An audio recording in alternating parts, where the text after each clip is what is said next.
Style up করার জন্য কিন্তু সব সময় দামি দামি জিনিস কিনতে লাগে না।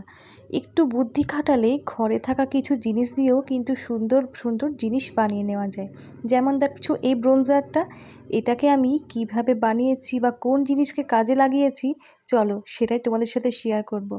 এই ব্রোঞ্জারটা কিন্তু অনেকেই খুব প্রশংসা করেছো, তারা আমাকে মেসেঞ্জারে বা আমাকে সামনাসামনি কমেন্টেও জিজ্ঞাসা করেছো এই ব্রোঞ্জারটা ভীষণ সুন্দর লাগছে, আমি কোথা থেকে নিয়েছি।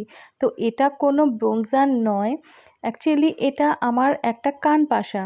তো এরকম কানপাশা তো আমাদের অনেকের কাছেই থেকে থাকে। দেখো এই কানপাশাটাকেই পুশারটা খুলে নিয়ে এটাকে আমি সুন্দরভাবে প্লিটের উপর লক করে দিয়েছি। অ্যাকচুয়ালি যখনই না আমি এরকমভাবে আটপৌরে করে শাড়ি পরি, তো এরকম প্লিটসগুলোকে আমি হ্যান্ডেল করতে ঠিক পারি না, এলোমেলো হয়ে যায়। আমার মতো আশা করি তোমাদের অনেকেরই হয়। তো সেক্ষেত্রে দেখো এখানে আমি একটা কানপাশাকে সুন্দরভাবে প্লিটসগুলোর উপরে বসিয়ে নিয়েছি। আর এবারে এটাকে সিকিওর করার জন্য আমি তলা থেকে কিন্তু পুজারটাকে বসিয়ে দেব। হয়ে গেল না? কত সুন্দর দেখতে লাগছে বলো তো? সুন্দর একটা ব্রোঞ্জার হয়ে গেল।